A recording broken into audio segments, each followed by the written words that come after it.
İnsanlar məsəl üçün sizinlə münasibət qurarkən, məsələn sizi görürsüz, həqiqətən çox tərif eləyir, dəyərləndirir, haqqınızı təslim eləyir. Yəni izlənim odur görürsüz. Amma ki birdən olur da elə bir məsəl üçün nəyəsə kobud cavab vermək məcburiyyətində qalırsınız və o arxasında gizlətdiyi bütün silahları sizə o an istifadə eləmək istəyir. Yəni sizi o an orada boğmaq istəyir, sizi orada məhv eləmək istəyir ki, niyə mənə belə bir kobud cavab verdiniz? Bu da hər hansı bir sektaya aid olmaqdan iləri gəlirmi? Yəni ki, bunun təməlində yatan psixolojik səbəb nədir? Yəni, o böyük verilən dəyərlə, o anki orada yaranan, yəni ki, çox böyük bir şey də deyil. Deyək ki, indi hal-hazırda məsəl üçün mən sizə bir sual verdim, məni kobudladınız. Mən qayıdıb deyirəm ki, müəllim, siz o yayına çıxmışıq, elədir, başlayıram burada sizi əzmək üçün hər cürə şeyi, elə bil ki, hazırlamışam o silah sursatı, o cəbhəxana durur. Sizin sadəcə bir xəta etməyinizə bağlıdır ki, onu sizə qarşı istifadə edin. Bu psixologiyanın altında yatan təməl səbəb nədir? Yəni, əziklik hissidirmi? Nədir yəni ki, bu nəyin kompleksidir, nəyin problemidir tam olaraq? Bu yaxınlarda bununla bağlı böyük bir olay yaşamışam. Yəni, sən ümumiyyətlə, insanlar emosional varlıqlardır. Nadir insanlar şuurlu şəkildə hər şeyi ölçür, biçir. Bəzi insanlar öz emosiyalarına qapılıb verdiyi qərarların doğru olduğunu inanırlar. Məsələn, bir situasiya təsəvvür ki, sən 3-4 gənci seçmirsən, ona bütün şərait yaratmışsan, yanında fırlanırlar, yanında öyrənirlər, onlara yata kimi qayğı göstərirsən, məsləhətlər verirsən, başlarını allada-allada onları öyrətməyə çalışırsan falan. Sabah sən hansısa bir davranışın həyatda onların xoşuna gəlmir və tamamilə fırr eləyib sənin yanından çıxıb gedirlər. Böyle demək olar ki, sizin dediyiniz məsələdir, amma bu insanlar belədir. Həyatda ən asan yol və rahat və xoşbəxt olmaq üçün heç nəyə takmadan və heç nəyin və insanların hərəkətlərini ciddiyə almadan öz yoluna davam etməkdir. Heç vaxt taxmayacaqsın. Yanından getmək istəyən qapı oradadır. Əfsuslar olsun ki, həyat göstərir ki, 10 ildən, 15 ildən sonra həmin o insanlar vaxtında nə qədər yanıldıqlarını anlayacaqlar onsuz da. Və onlar da gec olacaq. Hər insan kimin yanında olduğunu və 10 ildən sonra bu məsələnin, bu mövcudluğun, bu birgəliyin onun nə verəcəyini dərk edə bilməz. Ətrafımızda gördüyümüz insanlar çoxları hansı ki böyük nailiyyətlərə çatıblar. Müəyyən bir qrupda olmaqla adlar çəkməyəcəm. O insanları kimsə ittiham edəndə mən həmişə buna qarşı çıxıram. Deyirəm ki, bir insan bir yerdə durubsa, o ora gəlmək üçün böyük yol keçib. Ola bilər sənin üçün irgənc yoldur.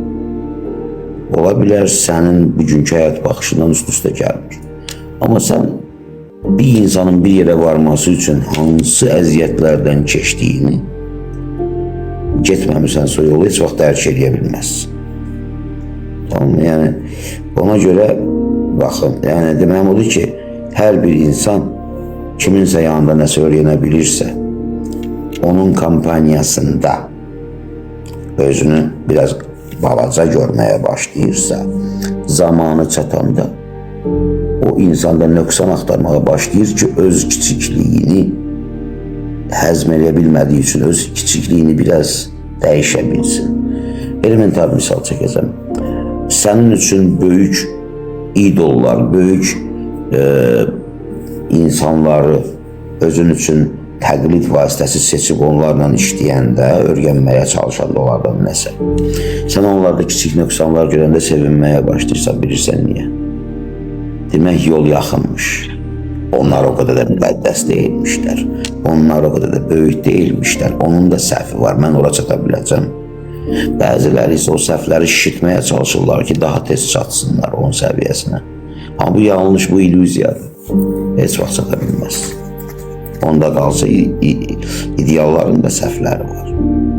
Yəni məsələn mən o adını çəkdiyim böyük musiqiçinin, yəni Franco Carelli, yəni bu mümkün olmayan formatdaydı da. Yəni insan elə yaraşıqlı olmur, o səviyyədə o idi. İnsan elə cüssəli olmur, o idi. İnsanın o boyda səsi olmur, onun var idi. Amma bütün bunların fonunda bütün İtaliya ona gülürdü ki, biraz qorxaqdır. Balaca damarı qaçan kimi o biletləri qaytarım, mən səhnəyə çıxmayacağam. Amma səhnəyə çıxanda göy qübbəsi deşilirdi səsindən. Başa düşürsən? İndi neyniyək? Gəl tərəziyə qoyaq. Franco Carelli qorxağın biri idi. Tamam, bu tərəzin bu gözü. İndi bu birisini Cem Yılmaz deyəm. Hadi qoy bakayım. Bunu da qoy bura baxaq. Görüm, sən qorxağın qorxaqlığını bu tərəzin burasına qoyduq. Bu yana qoymağa bir şey varmı? Duxun var, qoy. Hələ də 40 ildir 12-ci səmərə gələ bilmir o oğlan. Amma insanlar onda qüsur tapmaq üçün bir dənə şey tapıblar. Qorxaq idi. Bu, bax, eşşəkliyin ən eşşəyin kostyumlu versiyasıdır bu. Bu eşşəyin kostyumlu versiyasıdır. Yəni, mən onun yanında dayana bilmirəm. Bax, fikir var. Çox mən bunu neçə illərdə analiz edirəm. Özdə psixologiyanı bilmək gözəl bir şeydir də. Maskaları belə yırt edirsən də. Təsəvvür elə, dünyada Franco Carelli ilə yanaşı oxuyan bir də bir Mario Del Monaco var idi.